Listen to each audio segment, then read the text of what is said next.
Hello, everybody. Welcome to Tunacheki, your weekly Africa podcast news show. I'm mikeymushi. And I am Zelalem. Welcome. So, as we wait for people to join, thank you for joining us. And it's been a very interesting week because this is the first full week we've had, right, since the previous week, which we had so many. Yeah. So maybe you can tell us how things been on your side. I can't complain really. All is well. All is well. But yeah, life, ups and downs, but all is well, and so many things to talk about. Unfortunately, some bad, not so good news, but also we have at least one good news. So that's awesome. And And you? recently, like for you, recently you've been posting more videos than usual, right? Have you upped Yeah. your upload? Yes, me? Oh, you've Yeah, noticed. Okay, that's yes, good. Yes. I am going for 3 days a week, and it's quite a stretch for me since I've never done it, but we're gonna do it. and the videos are doing like quite well, and they're very entertaining and interesting. Y- Yes, I try, especially that YouTube, they tell us like the first like 30 seconds, do your best. So like I'm trying ways, I'm trying to think of, for people to be engaged, and it's a learning curve. You have to know what exactly your audience want. So Mm. until then, it's like it's a roller coaster, but it's okay. Can't complain. So everybody watching Tunachiki, if you're a Tunachiki supporter, please go out and check Wangel's channel. She gives you that personal touch when it comes to telling you about what's going on in Africa. For me, I give you the direct, like this Yes, is what happened, right? To deal with it. But yes, with yes. Wangel, she'll try to ease you into the news, right? So, so I please. try, but yeah, Yeah, but sometimes it is so hard to, keep a straight face because you're like so emotional or yeah. invested. So I'm trying so hard to be like you, but I don't know. It's hard. But that's the authenticity, right? The Yeah. like authenticity, and you tell your news as as an African. Okay, Yeah. so now that people have joined, let's get on to what happened in Africa this week. So, Wongel, you'll start us off. Well, I can start us off from, I don't know, do we start from positive, from positive or like not so positive or like downright like I'm angry about this? Which one do you want to start from? Let's start with the bang. Let's start with the most controversial story this week. Oh my goodness. Okay. I don't know if I can call it most controversial, but on social media, people were pissed. And just looking at it from outside, you might think, why are people pissed? But then, okay, let me just tell you why people are pissed, especially Africans. Do you remember by any chance this guys that went viral, Ghanaian pallbearers that were Oh yes, dancing yes. with the coffin? Maybe if you have it, you can show them. Like they went viral from that dancing. It is fun, it's unique, it's interesting. It was definitely different Yeah. for many of us, so they went viral. Mhm. Now, good news for them is that they sold their NFT, that meme of them dancing, and they got Mhm. $1 million. Wow. Good news, right? That's Mhm. awesome. But here's the twist.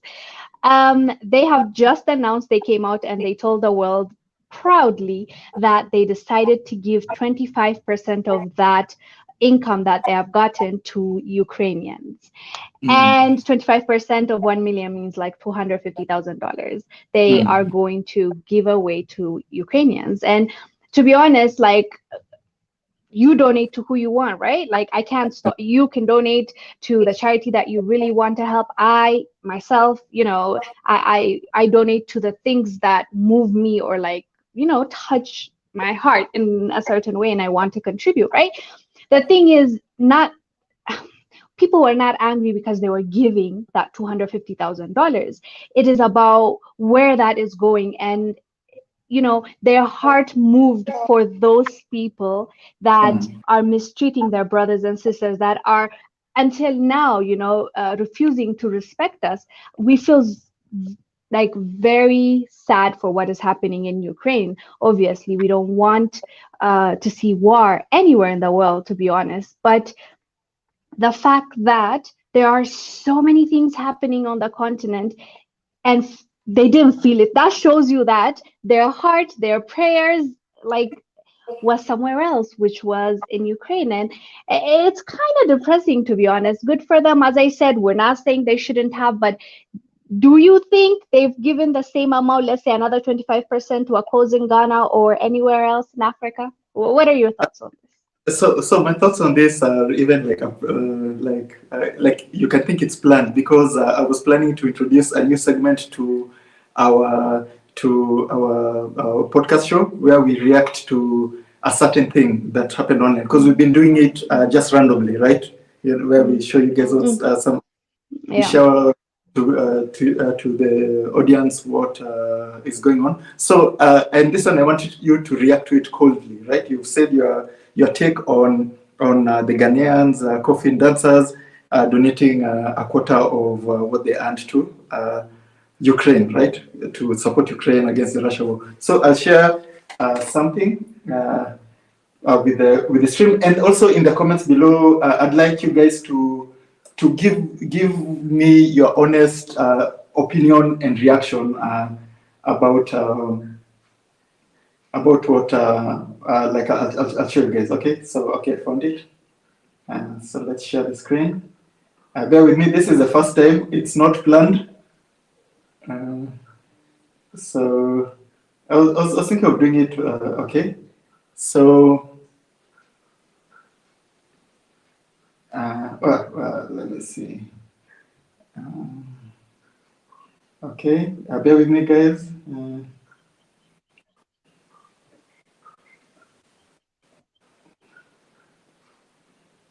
Let's see.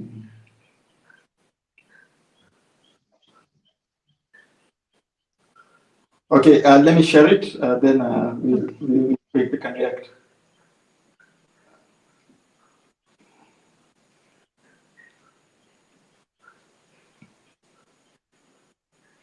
Okay.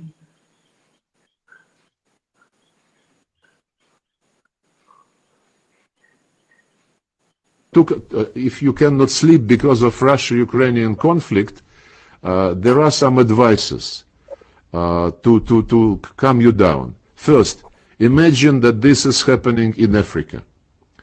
Imagine this is happening in the Middle East. Imagine Ukraine is Palestine. Imagine Russia is the United States. If you cannot sleep because of Russia-Ukrainian conflict, there are some advices to calm you down. First, imagine that this is happening in Africa. Imagine this is happening in the Middle East. Imagine Ukraine is Palestine. Imagine Russia is the United States. If you cannot sleep because of Russia-Ukrainian conflict, there are some advices. Okay, so that's my reply to that. So tell me what you think about what you said. Oh my goodness, that was funny. Also, At first, I laughed. What? for those of you who don't know, that's the Russian foreign minister or for Russia. You are talking about the Ukraine-Russia conflict. Oh my God. For a second there, I laughed and I was like, wait a minute, is this like a serious story? I should have like a straight face. So I just tried to hold it. Yeah, that was so funny. And the fact that he said it with a straight face makes it even more hilarious. So yeah, like that is very true. Where are all those people that are speaking up now? Why aren't they speaking up against the US when they're doing the exact same thing? And they didn't even do it once. They've been doing it for a while now. Like, is it because we have two different standards for two different countries, or it's because we don't know better? We've been manipulated by the news and the reporting that we have been watching. I think that's the case, because wherever you go, like CNN, BBC, if you even the local news, if you open the news page or anything on social media, what you will see is Ukraine, Ukraine, Ukraine, Ukraine. So in a way, I think that repetition makes our people believe that they have it worse than us. I think that's the mentality it's creating. But I thought that video was funny. Yeah, so you're right. It's definitely the manipulation in the media, and I'm sure those guys did it because more so like peer pressure. It's like, oh, everybody is doing this, so that we also fall in line. We want to do this. So for my only other reasoning why they would have done it, maybe it was a Ukrainian who bought that NFT, and it was a condition in the contract. I Maybe don't think so. If we believe, I saw an article, I think it was like a Dubai businessman or something that bought it. Maybe there's another connection, I don't know, but I think it's from Dubai. And peer pressure, Michael, you really think it's peer pressure? I feel like they really, in my opinion, I can be wrong, like they really felt bad because of all the things they're seeing, and they're like, we have to do something. Like they thought they're saving. Like that's the vibe I got from them. You know? Like even these days, no. Like for me, I might think it's the pressure because, like it might have been part of the contract. Like if we buy this for 1 million, you'd have to donate this to, because like even these days, if you go to many websites, right, they always have that check box for donate to Ukraine, right? They kind of, I don't say force you, but like even there was some that. Highly suggest. And there were some that were even like we were trying to buy some things online. There were some that they're refusing to uncheck for the donation, right? You get like I don't know. So for me, maybe it might have been like something in the contract. Okay, I want to buy this, but you must donate this to a charitable for the Ukraine conflict as publicity, right? There's publicity everywhere. Like this African meme. Trying to make the Ukraine-Russia conflict international conflict. So these Ghanaians are also wanting to help Ukraine. You know, it's good media, and it was also as in instead of the meme and song to trend, the Ukraine part was trending, right? Yeah. Meaning they were just using them to try to bolster the Ukraine conflict in the middle. So also for me, I think, because this world is not that simple. And I'm an African man. Nobody can give me $1 million, and the first thing I go like Ukraine, right? That part. Yeah. So for me, that's the thing that does not make sense, because they look like African men, right? Especially most of those people are older than me, right? Yeah, and they don't look like they have a lot of money. Like I think they live. That's what they look like, paycheck to paycheck. Yeah, that's the vibe I get. And we all love our African parents, right? And we know African parents are money. So can you imagine that kid? And then no. So for me, I think it must have been something in the contract. Like we'll research about it. I'm hoping it's that. I'm hoping it was a condition for the sale to happen. For me, that's the only thing that would make sense. Because the other one, it's totally insanity. I think. Yeah, you could be right, because it was so hard for me to understand how that can be possible. So hard for me. At least like 10%, like 25% was a lot of money. Yeah, and also the thing that's fishy is that they had to announce it. You can help many people in this world. You don't have to make it a publicity, right? So now that's the fishy thing, right? They could have even donated 50% of that money to Ukraine, but not announce it. But it will help them. But doing it, they've just technically been used for media. So it's more like an expensive advertisement the person who bought did for Ukraine, I think. You have a point. You have a good point. I did not think about that at all. I just was I was confused that they were willing to give $1 million. For most of us, it's a lot of money, not just people from Africa. Like, let's be serious, 1 million is a lot of money. And I promise, even if you give Elon Musk $1 million, he'll not give. That's the billionaires, because they take more than they give, right? That's true. That's true. That's true. So I was, yeah. You might be onto something, yeah. So let's see. Let's do some investigation and see actually what happened, like in the background. We shall see. Yeah. Okay. So everybody in the comments, also tell us your your thoughts, your like what you think happened. Is it like like was it part of the contract that if this guy purchased it, they had to give some of it to Ukraine, or did those guys just the most philanthropic, okay, can't say that word. They're the most generous people to Ukrainians, right? Yeah. So. Yeah. Hi, Kevin Good.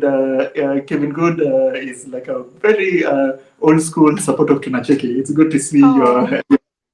Yeah. Okay, so let's go to the second story. Yeah. Okay. See, that one is a very good story to start us off with, right?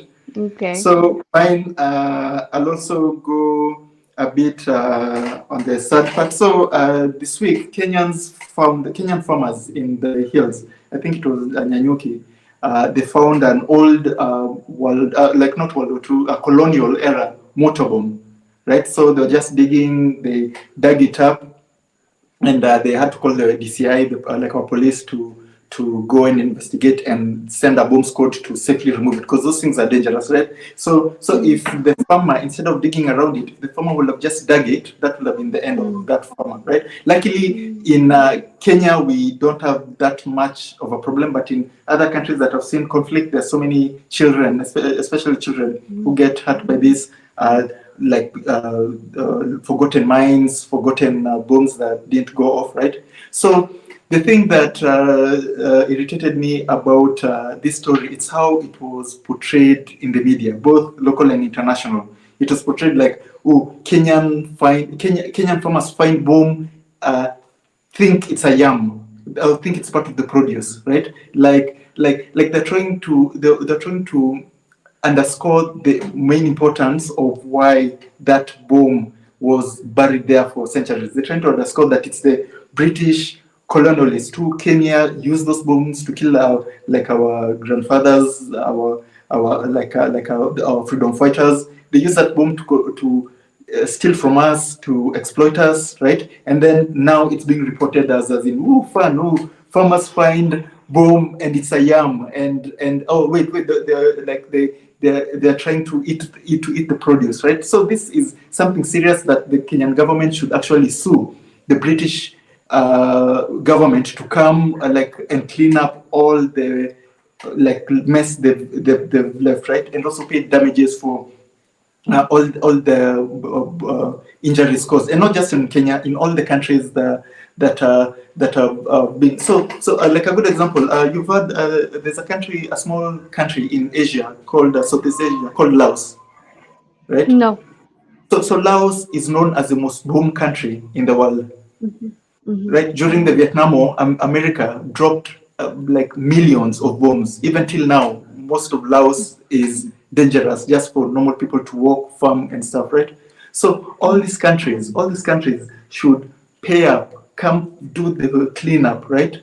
And then also pay reparation for all the damages, all the injuries those bombs might have caused, right? Because technically, it's I think it's an international war crime, leaving unexploded bombs in like other countries that you had no reason to be there in the first place. Yeah. So what are your thoughts on that and how it was reported? Yeah, especially on how it was reported. Like, that's a freaking farmer. He knows what a yam looks like. Like, there's no way he's going to think, ooh, fruit. So the fact that they're even in their mess, they're painting us as this,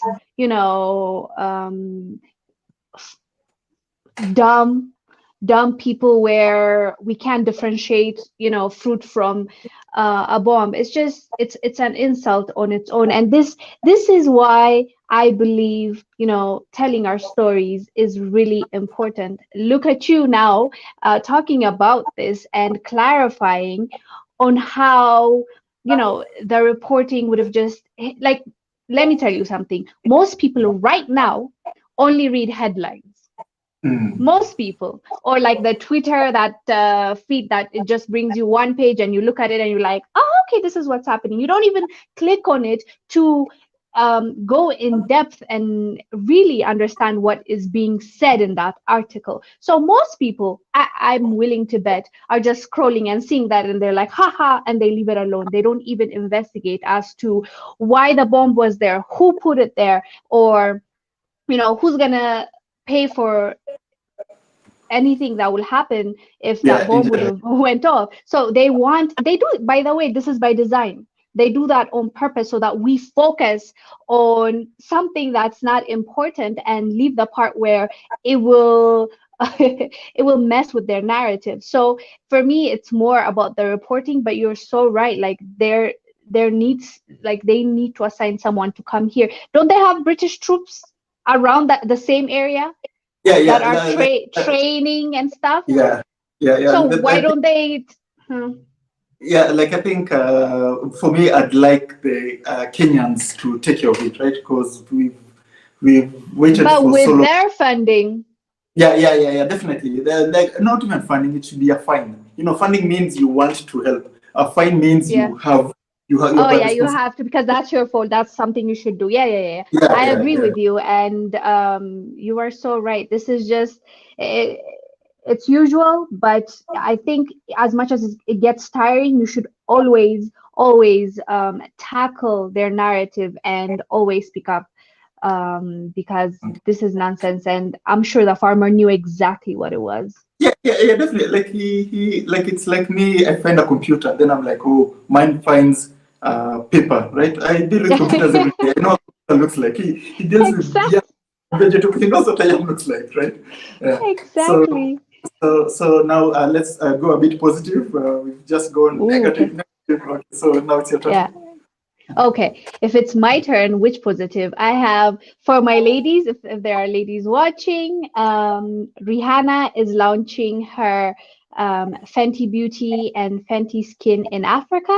She announced that she is going to be launching it on May 27th in South Africa, Nigeria, Kenya, Namibia, Botswana, Ghana, Zambia, and Zimbabwe. So this is I love this, by the way. I know some people will be like, she's a billionaire. What, like, why do you care about supporting her business? Like, I've been supporting other businesses, big international corporations that don't even care for us, that were not even catering to our skin tone for the longest time. So when Rihanna comes to Africa, you better believe that I'm going to support her, you know? So I'm very excited that she made that. Announcement, and I'm pretty sure Africans will support her, and we are going to buy her product. Plus, she has good stuff, by the way. She does. So that's I thought that was incredible, because it's not just about supporting her, but the fact that a diaspora, you know, she is a diaspora, thinking like for her, she's like, I want to expand to Africa, and then that on its own, I feel like creates a bond between us, you know, that market, that money flow from her to us. You know, I know big corporation probably is behind her and all that, but still it doesn't change the fact that she made it there, and she is the first one to give us lots of shades of foundation. So I mean, we appreciate that. Yeah. And we talked about this on our last podcast, where how African Americans or African people in the diaspora can help or invest in Africa without actually coming here and living here. So that's one way, right? Yeah. Rihanna will create jobs, will create opportunity, will open up markets, will encourage young Africans to also enter the makeup industry, right? So she's giving back to the continent, not in the cliche way, oh, go back to Africa. No, there's so many ways of how you can give back and help improve the African economy. So also another thing on this, like Rihanna is, I think Fenty was the only makeup product. Now many have copied to cater to people who look like us, right? Exactly. Like, Yeah. yeah. So these days, all of them are like, oh yeah. But Rihanna just went like, hey, you know, these Western companies really don't care about women who look like me. So I've got the resources, I've got the fame, I've got the ability to make things for my people. So she did that. She became a billionaire because of it, and she's now giving back because it's her people who made her famous, right? Who made her who buy a product. So she's giving back. So And this, definitely. I agree, and this shows you how God has a way of giving you back what you put out there. For her, it was a noble cause. All of us, want to make it in life. Like, she's a billionaire, good for her. But you see, her cause was, she had a purpose. She was like, I see this gap. I want my people to find the shade that they deserve. Because if you've noticed before her, it's so hard to find your own color. You will look like a whiteboard, because you're not putting on a color that matches your skin tone, and that ends up looking bad on you. I mean, if men probably won't understand what I'm talking about, but like, girls will understand how much of an impact one shade makes, like a difference from one shade to the other. So for her to want to cater to her people, it paid off. Like, she is successful because of that, and I'm glad that she didn't forget that, and she still wants to grow her brand in Africa. That's beautiful. And don't forget, it's not just her giving back to the community. She's gonna get a lot of money. There is untapped, right? Like, in Africa, there are so many things that we haven't still access. So when we get a Fenty, we're definitely going to go to her, even if it's saving after 3 months. You're gonna go and get what you need to get. So for her, it's not. I feel like it's a win-win. It's not just her giving back, but she's definitely going to get a lot, including money, from this. So let's go to the comments. So TSP Cocktail is saying that Rihanna is not the billionaire, and it's actually the French cosmetic company who's a billionaire. So let's solve this quickly. So Alexa, volume 6. Alexa, what is Rihanna's net worth? Rihanna is worth an estimated $1,700,000,000 US. Her annual base salary is $70 million US. I hope everybody had that. So go take it out with Alexa, not us. Okay, TS Cocktail. But thank you Yes. for your comment. We appreciate all comments. Right? Yeah, we do. Yeah. So let's go to our next topic. So now also a more positive thing. So Kenya this week also launched electric buses. Like, you're based in Nairobi, so maybe you can tell us if you've seen these electric buses drive by, or you've used them. I haven't. Have you? No. They've started in Nairobi, and they're the new city hoppers, I think. They're the electric, zero carbon, good for our skyline. So the good thing about living in Africa, in most African cities, is that they are not as polluted as places like New York, Los Angeles, Beijing. As in, we can actually see our sunsets, sunrise. We can actually, like, our smog levels are usually very low. Our air quality is usually above majority of these Western countries. So us, we are lucky, and I like it that we are trying to keep that same level of air purity and beauty. So it's a good step. Yeah, definitely. But did you talk to anybody that have used them? No. Like I think they're doing it as a limited run. Okay. So yeah, they bought few, like maybe 14, and we all know, Nairobi is a huge capital. But I'd prefer that way more than a diesel bus or a petrol bus, right? Okay. So I have another good one, and even this one is from a famous person that I was gonna say we all know and love, but I know him, but I'm not into boxing. Are you into boxing, by the way, Michael? Do you like boxing, the sport? Yeah. You do? Like my specialty is that I try to be into everything. At least know a Or bit is it like you force yourself? You force yourself to What? like everything? Do you force yourself? Because you said not force, but okay. I just read anything and try to know anything that comes my way. So Okay. yeah. That's good. So That's good. Yeah. So the next report is about Floyd Mayweather. I'm pretty sure everyone knows him, even the people that won't, follow his boxing games. And he's a big deal, and he was visiting, I don't know if he's left, he was visiting Africa, and he actually said that he is planning on opening to building a boxing academy in Africa. And he said he would like to bring out the talent from the youth and actually take it out internationally and help out in that regard and give back to the continent that way.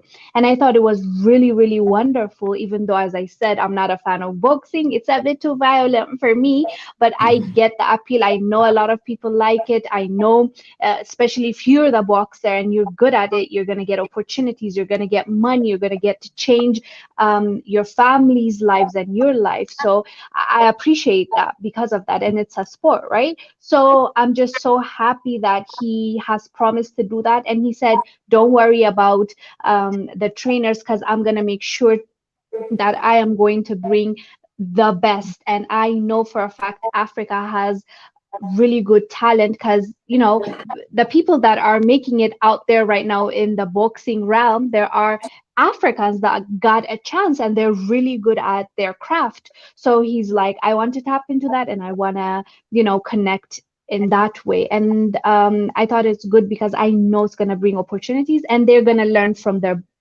best. And if that's going to change their lives the same way our other athletes, like our runners and rugby players, are getting a chance to change their lives, I'm all for it. I'm happy about it. And I think he's doing well. And again, this is going to bridge the gap between the diaspora community and the African community. What are your thoughts on that?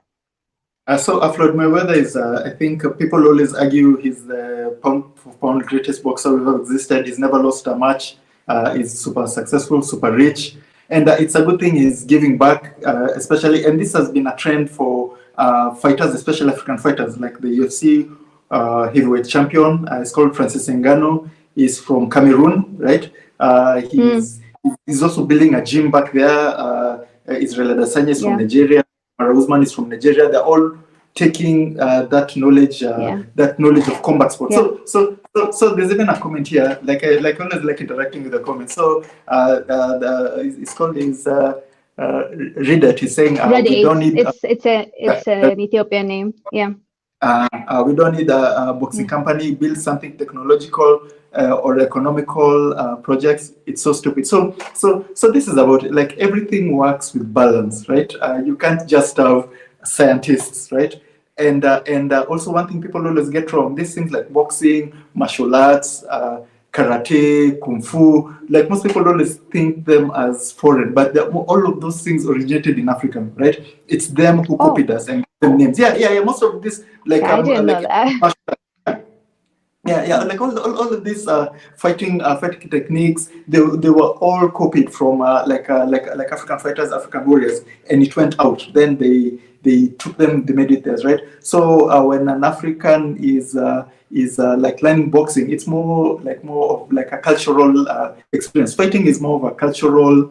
Like when I mean fighting as an art, not fighting as violence, right? Yeah, as an art. Like fighting as a sport, right? So it's more a cultural celebration more than just a quick money-making thing. So Africans are great fighters. We've always been great warriors. It's good to show the world what they're dealing with. That's why majority of world champions, majority of acclaimed sports stars who hold records are Africans, because it's good to show excellence everywhere, right? As I said, I think the smartest, like the person with the highest IQ is a Nigerian girl, right? Like on the planet ever, right? Is this Nigerian girl? Yeah. So Africans, we excel in all areas, right? So it's not good just to say we stick to science, we stick to technology. No. It's good to be good at everything evenly. That's how you grow a society to be a powerful society. Because if it's just science, we'll be lacking in things like culture, things like creativity. If it's just creativity, we'll be lacking in things like science.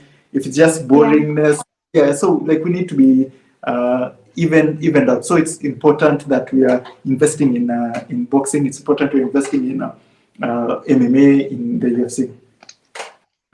And I agree with you, Michael. And for Reddit, my comment on that would be, I get your point. We need to invest in those areas as well because they're really important. But don't forget, in a society, there are people that will excel in the science, but there are people that will excel with writing. Like we can't say, oh, if you're a writer, you're not that important. No, because those writers are informing your kids. They're children authors. They are authors for let's even say novel. They're writing history for you to read. We not all of us are good in that craft, right? Everybody has their own talent, so that author has his or her place in society. Same with athletes.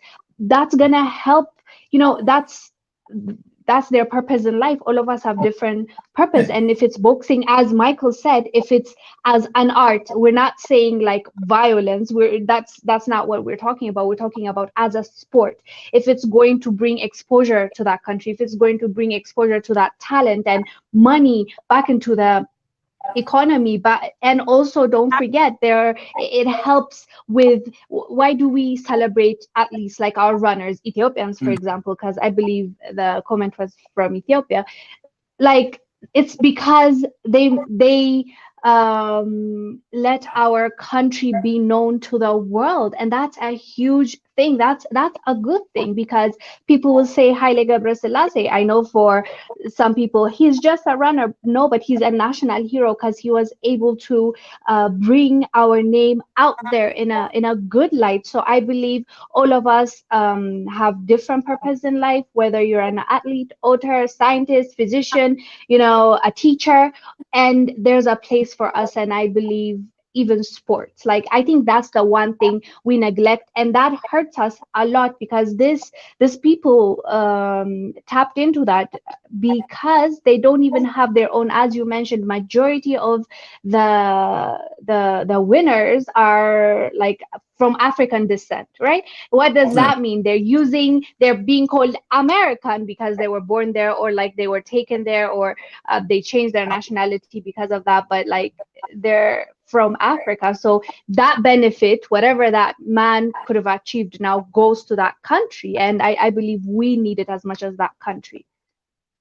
Yes, definitely.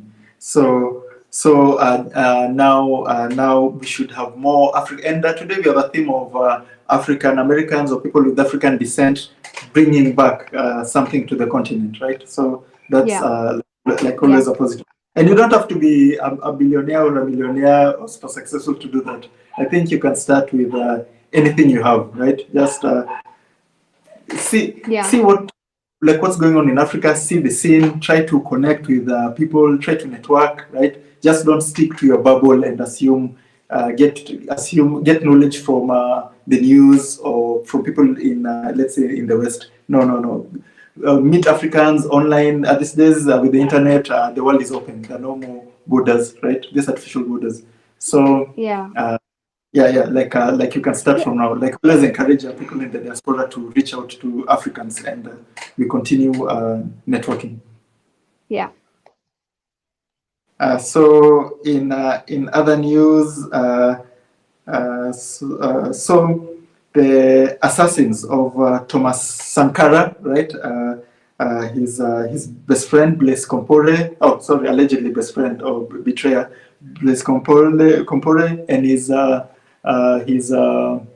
like accomplices. They've been fined. I think for let me see, how much was it? Like, I think $18 million, right?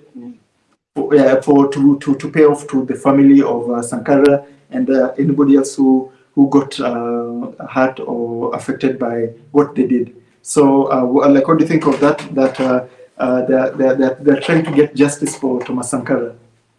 That's wonderful. This will open for me. This is going to be, that one thing that happens that will help the others to like a ripple effect. So when this happens, there are so many leaders that were betrayed, right? After and before Thomas Sankara.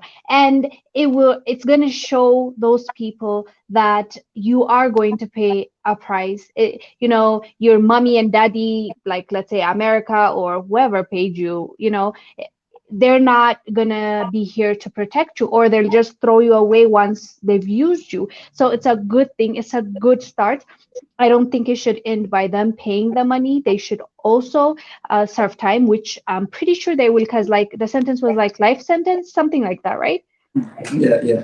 So they're gonna go to prison and spend time there, and live the rest of their lives there, and they don't need to see the outside world, because they definitely didn't care about their country when they were assassinating that man that wanted to change the circumstances situation of his country. So they really deserve to face the justice system. Like I was gonna say something, but no, I am not going to say that. But I am with this. I agree. And do you think though they have that kind of money to pay the fee?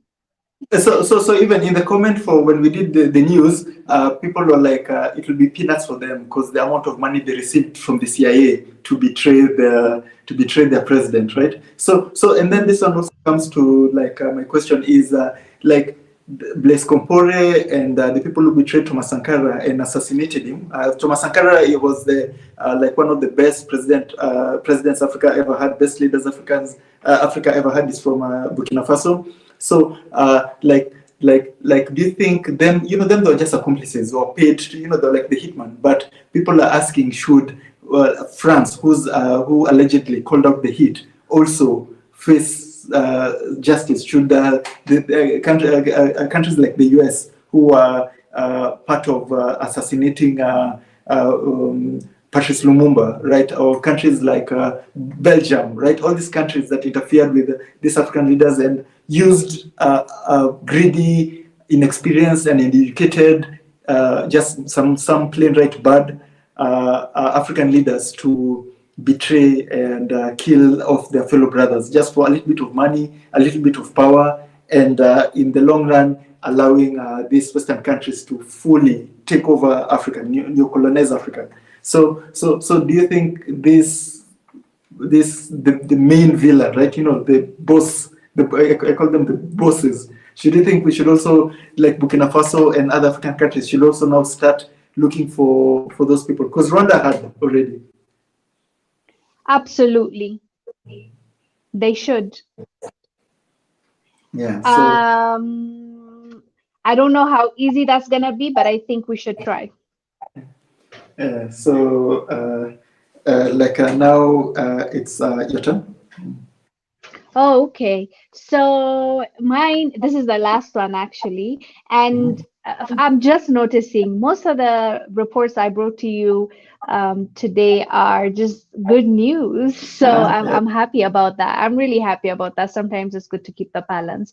So my last topic is about an honest Ghanaian taxi driver that gave back $1,100 that he has found at the back of the car. And I don't know if you have the video. If you don't, I can just explain it to them. It was a lady that has like a fish shop that forgot that money in his car and left. And this guy tracked her down the next day and gave it to her. And the video clip really genuinely made me cry. The lady is just holding him and crying and thanking him and blessing him, because she said she couldn't sleep the night before. She really was worried, because I think that's like everything she made maybe like in a month or something. But she was so happy to the point where she was crying and hugging him and holding him. And you can see in the clip the guy is just like so confused, like why is she like invading my, just hugging him and crying. And that young man didn't have much. I'm pretty sure for him it was not an easy decision, because at the end of the day, when you don't have anything to eat for today, it's so hard for you to keep your ethics and to keep up with the principles that you've set for yourself. But he returned it. He said he went to church, he prayed about it, and he said his belief in God, he just couldn't, his words, his Christianity stopped him from doing that. So he returned it. But the good news is people from all over Ghana started sending him money, rewarding him. There was this guy that gave him $2,200 which is Wow. double what he's returned. A famous football star said, "I want to meet up with you. Let's schedule." Another person gave him like $600. Like, he's getting money from everywhere, and I just love to hear this kind of stories because it just restores my faith in humanity. When you're like, when you have our job and you're constantly seeing the news, bad news left and right, you tend to feel like, is everybody like this? Like, you know, there's some, it takes away something from you. And when you see good news like this, and this young man doing this, returning, even though he didn't have a lot, saying it is okay, like, I'll find another way to get the money honestly, and I'll return this money. And the fact that that money meant the world to that old lady is just, it's wonderful to see. And he got it back, you know, God gave him back. Now he has even more than what he would have taken from that lady if he decided to steal that money from the lady. But I'm so happy to report this. We have some good young men and women on the continent. What are your thoughts about this? Definitely, and for me, I think for him, somebody, like, it was even an easy thing, because like there are some people where it's out of the character to do something like steal, right? Naturally, nobody is born a thief. Nobody wants to steal from other like other people, or exploit other people. It's something you're taught, right? So like a good example is capitalism, right? Like, when I say capitalism is the source of all these things like fraud, theft, violent crimes, robbery with violence, because you're born into a system where, for you to get something, you must take away from somebody, right? You know, like, that's the basic definition of capitalism, right? For you to be ahead in life, you must step on people.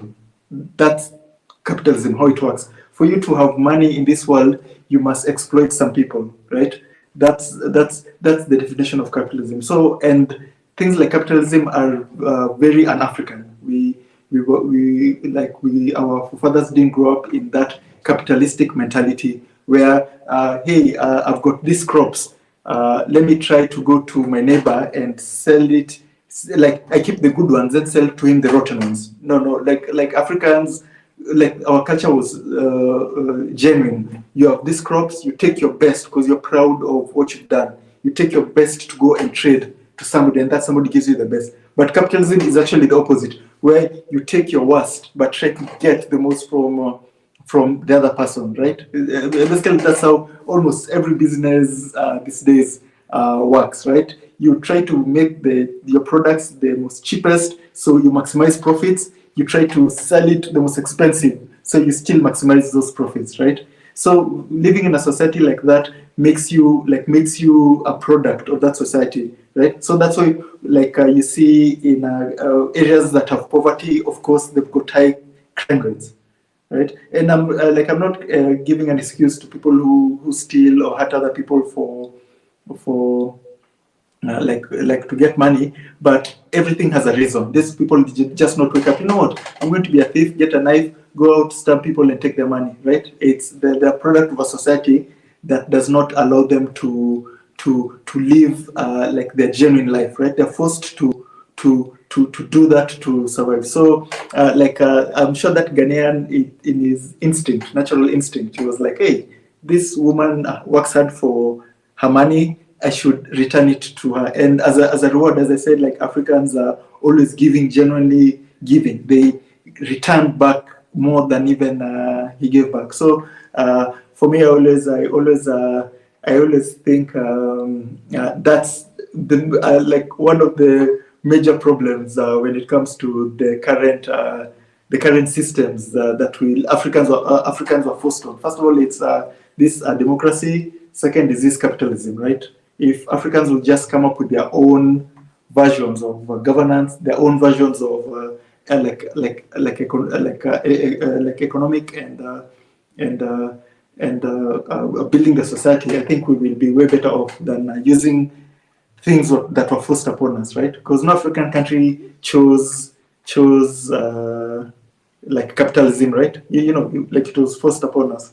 So yeah, that's my take on that. Naturally, he would give that money. Like I would be surprised if he had taken that money, right? Yeah, maybe I'm a bit naive and hopeful, but I always try to think Africans are like the most genuine people like you can find. Yeah. No, of course. And this is not the first story, by the way. Last year, I think I did one, I forgot the country. This young man returned. Yeah, yeah. I think I I'm trying remember the story. to. Yeah, yeah. Like it was Yeah, a like lot of money. This is nothing. That was like 50,000 or something. yeah, A lot of definitely. money. And that guy was even aboda boda. What is that? Na boda boda tuk tuk. Like what is it called? Those Yeah, yeah, tuk tuk-tuk, tuk. yeah, yeah, yeah. So I don't know if other people would understand what it like a three-wheeled Yeah, yeah, yeah, yeah, vehicle. tuk-tuk. So he was even, less fortunate than this guy because this guy at least is driving a taxi, right? So he returned that money, and that guy even got invited to the state house, and he was awarded, I forgot how much, I think about 5,000 people were celebrating him. But the unfortunate and sad thing is he also said some people were really mad at him and they told him, you are foolish. That's what he said though, Michael. He Uh, said that you are foolish, you would never get this kind of money, why would you just give it back? But he proved them wrong because people started just rewarding him and giving him, and he got opportunity. Even there's someone bought him a brand new car for him to be a taxi driver or something like that. So as much as some people might think it's foolish to return money that you have found and you know who the owner is, the reality is when you give it back, one, something money can never give you, a peace of mind. You can sleep better at night. Two, there's always a way. God always gives you back. And for those of you that believe in something else, the universe gives it back. Like whatever you put out there is gonna come back. And there are proof of that. And there are so many examples that we can give that will make you believe in humanity again. so Kemet Gaming is saying Africans need to be socialist, in my opinion, in his opinion. So for me, in my opinion, I don't think Africans need to be socialist. I don't think Africans need to be capitalist, right? I think Africans need to have our own original thing. Maybe we call it villagism. Like we need. I don't know, just like we need to create our own system that caters to who we are, right? Not just copy systems from other countries What and try works to for other people. I get it, but I'm also for free market. Well, let me say this. We're all allowed to change our minds, right? Yeah, We're all yeah. allowed to, like tomorrow, if I read something that makes more sense to me, I'll be like, Michael, remember what I said yesterday? I think I changed my mind. And it's okay. It's part of growth. And for me, at the moment where I am at right now is like, I believe in free market because, we've also seen so many countries that socialism didn't really work as well. Like, let's be fair, right? Like we want, for me, my ideal is to bring up capable human beings. And sometimes socialism can cripple that because we're telling them it's okay, all of us the same. Like I want us to be able to know if we work hard, we're going to be paid for it. If we work hard, the reward is going to come to us. And sometimes when governments are controlling it too much, or when other countries like where they're practicing socialism or they've practiced, you see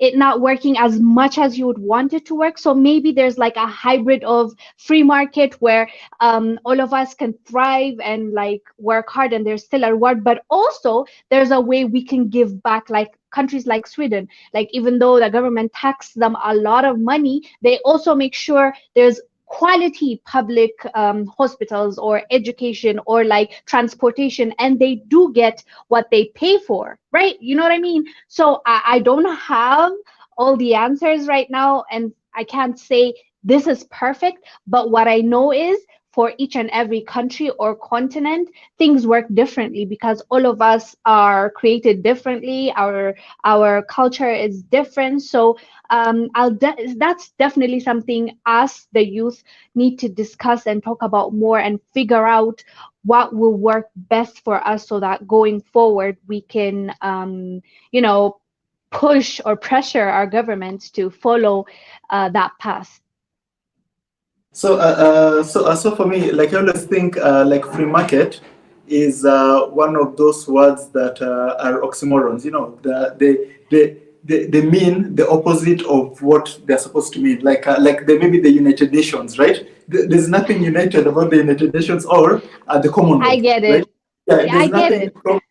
So when they say the free market, the system is supposed to work like that, but nobody, like in the world we live in, right? Things like big companies like Amazon or Apple, right? It's impossible for one person to compete against like monsters like that, right? So then like in the concept of free market, you, right, as an individual are treated and are expected to perform as well and equal as an Amazon or as well as Apple. That's the free market. Everybody. But Michael, how did Amazon start? Jeff Bezos was one person. I get he borrowed from his family. His parents actually gave him their life savings, and he went ahead and all that. But even him, he was one person, and he built this huge, humongous, company. And now he was the richest. Now he's second, right? So I'm not saying it's perfect. That's why I said maybe we should come up with something that's like a hybrid. And also you said free market can be used as like the name could be something and then it can be, manipulated. I get that part, but let's say we use the actual word for what it is, what it means. Right. So because Michael, for me, for now, I can change. As I said, I'm allowed to change my mind tomorrow. Michael, if you worked really hard and you are where you are and you buy your house and you buy your car and you do all that, and then I come tomorrow and I'm like, wait a minute, Michael's really rich. Like, I want him to pay more. Like, for me, it's like Michael deserves it. Michael worked hard.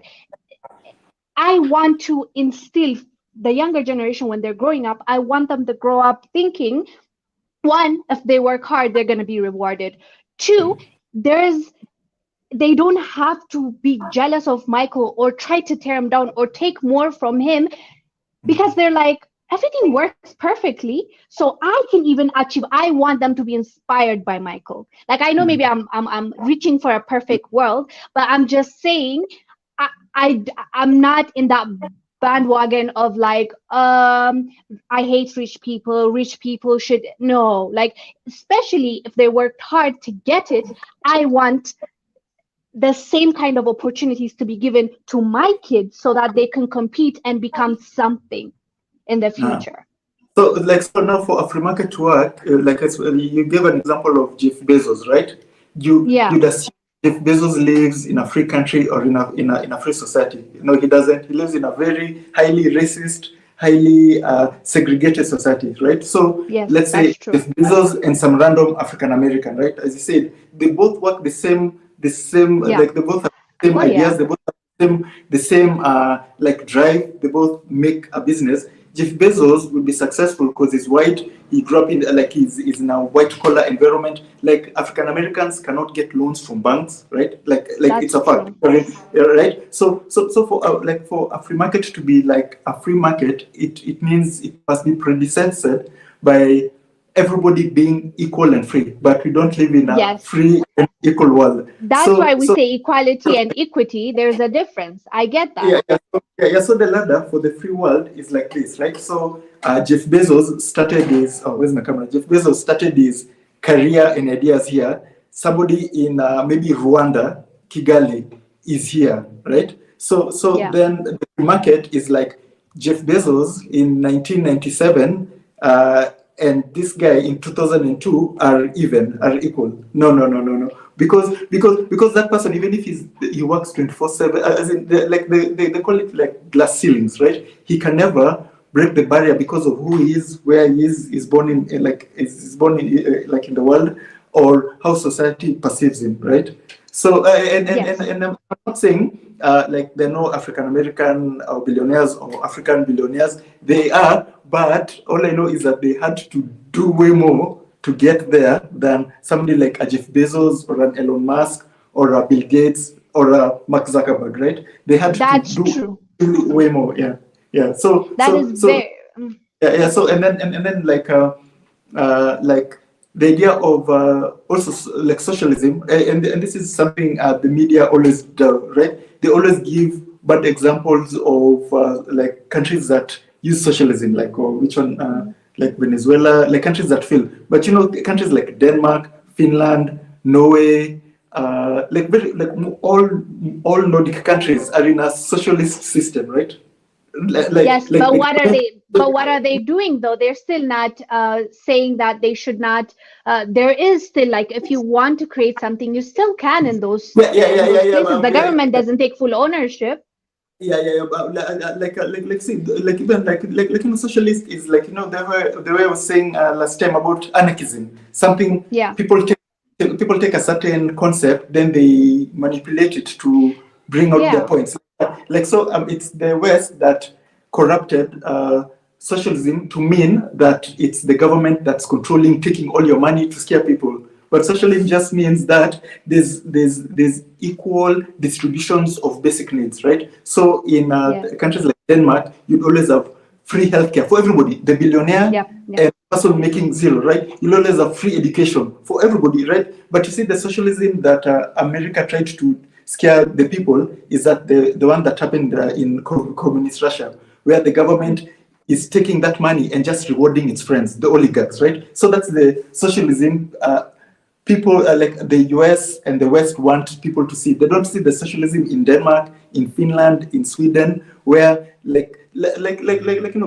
people don't know this, but Norway makes billions and billions of dollars in oil revenue, right? Norway produces so much oil, like it has so much oil that it gives its like I think everybody in Norway has a basic salary.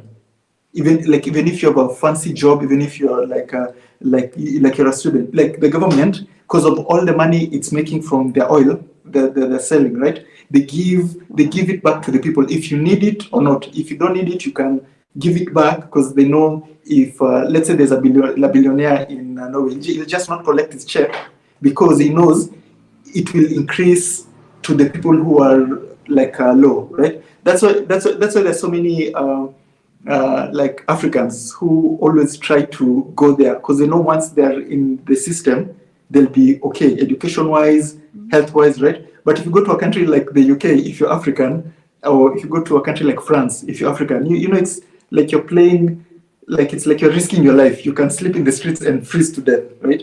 Things like that rarely happened in those Nordic countries because they've got a system where everybody is treated equally. Like it's hard to enter the system, right? But once you're part of that system, it's actually beneficial. So the West usually try to show bad failed examples of socialism while they try to hide the positive ones that actually currently work now. They'll be like, hey, look at Venezuela. They've got so much oil. Only these people like they're enriching the corrupt leaders and stuff, which they have. Most Venezuelans don't enjoy the oil revenue. Venezuela has so much oil. I think it's the third largest oil producer, right?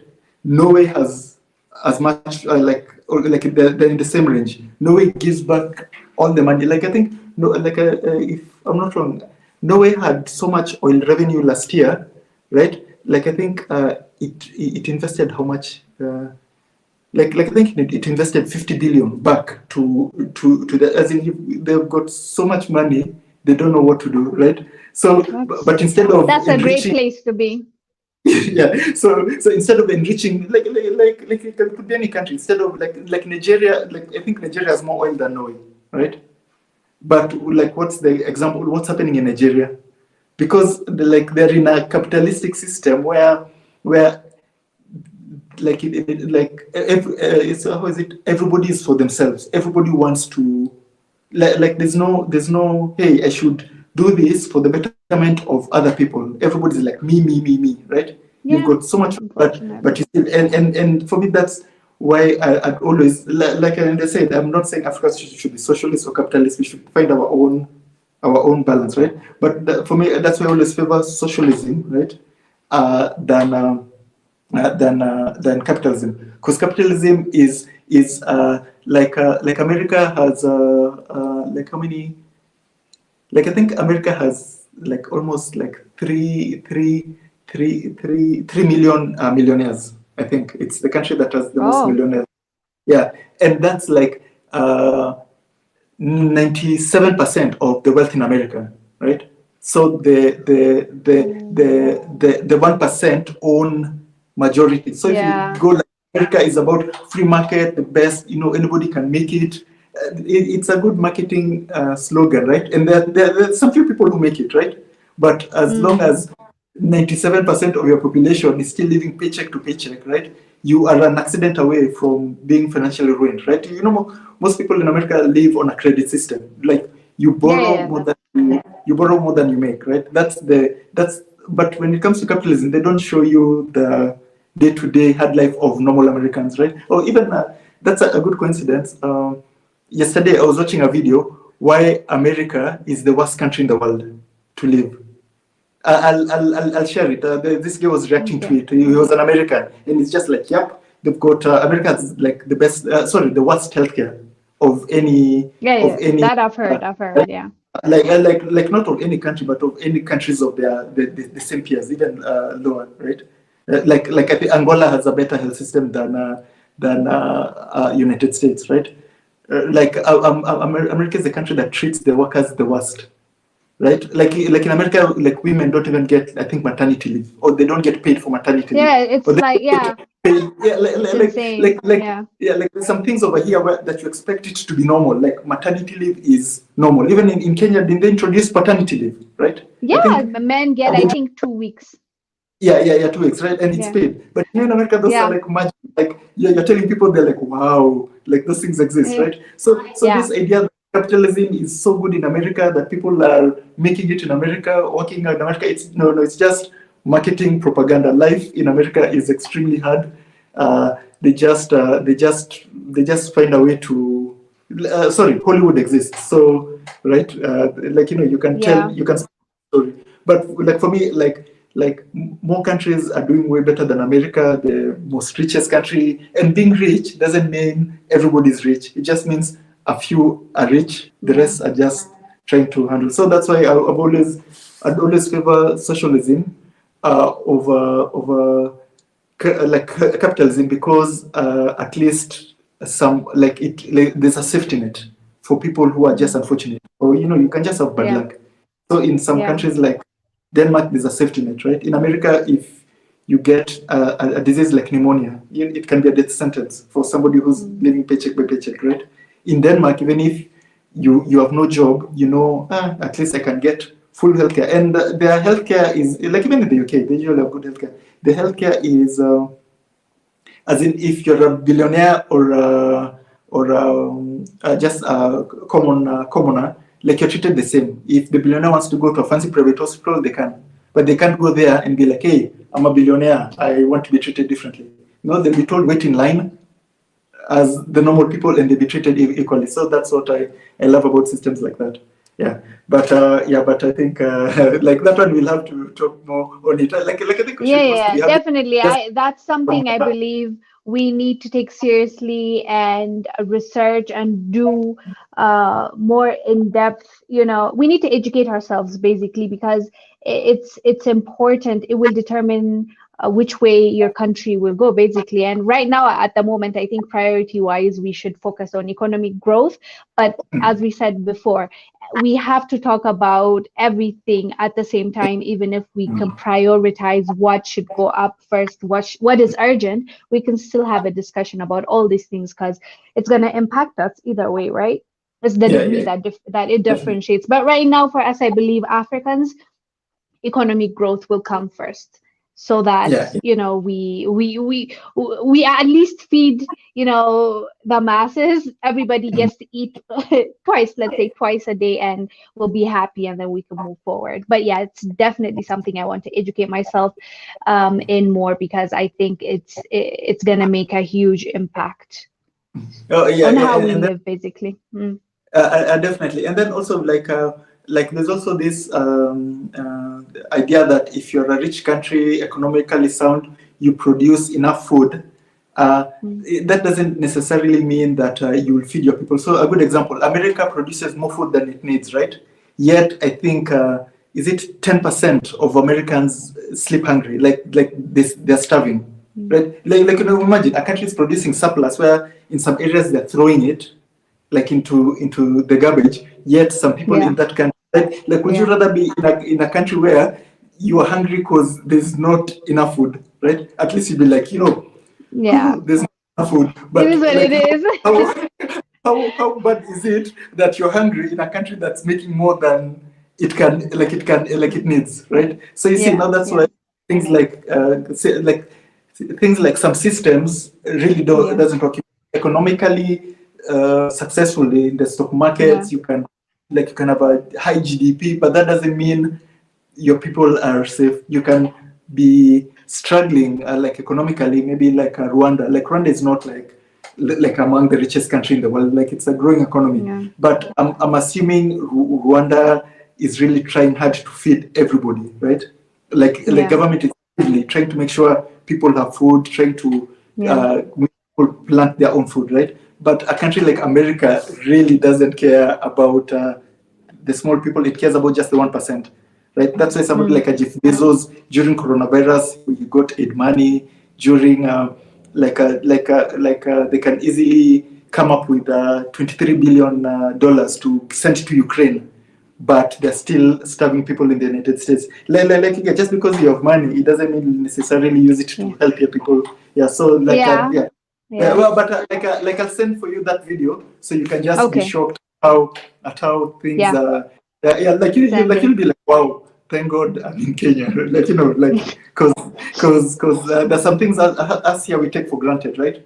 Things that like you can just go to the hospital and get get treated for a subsidized cost, right? It's not free. Kenya is not reached there. We have free healthcare, but as in you can go get treated or take a sick day from work and not lose your job, right? There's things in America where if you take a sick day, like you're sick, you can't work. Most of these Amazons, right? Like these Amazon companies, like you lose your job, and when you lose your job, you lose healthcare. When you lose your healthcare in America, it's a death sentence, right? So but I'll share the video so maybe like you can we can talk about it the next in the next chat. Yeah, and I see someone, the Juma Boutique. Maybe on the next episode we can bring them out here and they can discuss with us, because it sounds like they have a lot to say and also they want to discuss with us. So hopefully, I would love it like if we can have someone like with economics background or experience in what we're talking about. I think they can bring a different insight, a different perspective, and we can think about that, outside of what we could have came up with. So I'm not sure what the Juma's profession is, but yeah. So the Juma, kindly email us at tunacheki@gmail.tv so we can see how you can be part of the next chat. Yeah, but we always say we're going to invite people to chat. Yeah, and we don't. But we never do. So everybody, Maybe, like this is an open platform. You can just email us. Our email is tunacheki@gmail.com, and I will send you a link to join the conversation. Live stream. So I think we're done. Yes. So before we leave, please everybody make sure to check out Wanga's channel. She's making really great content. We'll share some of it, and also make sure to subscribe to our channel, share her channel to friends and families, the same way you did to Nacheki, right? We're going to have made it to 1 million subscribers. If you guys didn't subscribe, then share it to friends and family, because it's the friends and family that got us to 1 million subscribers. Because I always get these emails that who sent me here, even in the chat. This one sent me here, this one sent me here. So do the same to Wongel, and soon we'll be celebrating. Because I'm saying you're almost reaching even 50,000 subscribers, right? No, I'm not reaching. I'm only. Like I'm rounding off. I'm rounding off. So like it was 39. Amen. Right? That's what we say. Almost 30. Let's say. Yeah. Almost 30. No, like 39. 28. No, I'm not. But you're saying you're forecasting. Are you forecasting? Like rounding off. I think you're prophesying. Okay, I'm gonna say amen. like once you pass 25, right? You've Yeah. just reached 50. You know, it's 50. Okay, I didn't know. I didn't get the memo. Okay, I'm 50. Yes. Kemet Gaming is saying I'm a software engineer. I know about technology. Yeah. So like even for the Perfect. lecture, you should have joined in and given us your thoughts on. Yes. You know what, Michael? This gives me an idea. Like we can have segments now with Ah, Kemite, technology, and then I believe the Juma said what? I heard biomedical engineer. He hmm. said email. Michael, by the way, put email for him because he wants to Ah, send. okay. So, Yeah. you know, we can have segments and we can have a discussion, open dialogue with our writers, right? Like we can have. So I would love that. That sounds perfect to me because you know we get to educate ourselves as well as our viewers can get a chance to understand what goes on theoretically, practically, and all that. So I think me and you should discuss offline how we can do that and invite people and they can tell us about their expertise and we can discuss more and enlighten ourselves along Definitely. among our people. Yeah, I'm always up to learning new things. Like I think that's the yeah, best thing about yeah, this age that we live in. You can just go on your phone, yeah. like just let me give you, like I know time is going, but let me give you one example, right? So Okay. we were just watching YouTube, like a random YouTube channel. Then this video comes up. Why reed salt? Why Kenyan river reed salt is the most expensive salt in the world, right? So we watch the video. There's this salt where they make it. It's such a complicated way in Kenya, right? I think in Luya land, where they cut the grass, they burn the grass, they mix it with some solvent, evaporate it, they sell it. So technically, that salt is its value in gold, right? Like it's expensive. And chefs around the world say it's the best salt they've ever used, right? They say it tastes like Oh, salt, but it tastes like umami. Like it has a unique taste, and it's like a secret. It's like a secret. Like it's like in the arsenal of the best chefs in the world that they don't know. They don't want people to know they're using the Kenyan red salt because it has such a unique taste that everybody who tastes it must, you go like, what is this that I've eaten? So even in Kenya they use it as for medicinal purposes, right? Yeah, and there's like in the video they were telling us the history of why they developed such a complicated way wow. of making salt, of how things like the changing climate is affecting the production of that salt, making it even way more expensive, right? So like that video was like 5 minutes long. So I was just thinking, 5 minutes back, I didn't know that salt existed, right? Ever. I had never heard about it. I didn't know what it was. 5 minutes in the future, I go like mind blown, like wow, like something like this existed. So then you start thinking, how many things like that don't you know, right? Mm, That will mm. just change your perspective of how you see things. Yeah. So that's why I say learning new things is always a plus. I'll also send you the Yes. research video. You can do, maybe you Okay, can do a okay. video. Yeah, oh, okay, guess what? Yes, I I can. think it won an award even recently, like in a culinary award, a fancy one in Cannes, I think, of like the best Oh, salt. wow. Yeah, so I will I'll share to you those videos. Maybe you can Yeah. go in depth about it and tell people more about it. Yes, I will definitely do some research on it. Brian is saying, where can I buy the Kenyan salt? I'll tell you in Uh, my video. Stay tuned. I'm yeah, kidding. definitely. Tell him, Yeah, tell yeah. him. Give us Brian, go to Wanga, she'll do the video. There's a Kenyan entrepreneur who's trying to make the salt available. So I think in the video we'll also put that video in the comments, so you can you Okay. guys you can check it out and also help Yeah. the Kenyan entrepreneur who's trying to Yes. bring salt into the limelight, right? Yeah. Yes. We should support our own. Thank you, Shoshana. Said Yeah, yeah. So great show. I'm loving the shows. Keep getting better and better and better. So yeah, Yeah, so encouraging.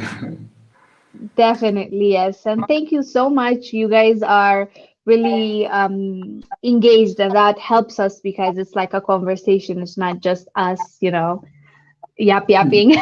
So it's good. Thank you. Thank you for being part of the conversation. With that said, do you have any announcements? Me? No, Yeah, I don't have any announcement. I just want to say thank you so much for taking the time to come here and have a conversation with us. And we love you guys. so somebody's saying you're ignoring them. Who? No, I didn't. What did they write? Yeah. Why are they ignoring? No, what did they write? I didn't see. I'm so sorry, George. Yeah, like it's me who's controlling the comments, so Oh, it's probably. okay. Oh, but you said what's the name of the salt? Didn't I just say that, or did I read something else? Sorry, George. I'm not ignoring you at all. I just didn't see the text. Like so the salt is called Kenyan reed salt, I think. Yeah, Kenyan reed salt. Yeah, but as I said, I'll put the links in the comments below. Yeah. So with that said, thank you guys for watching.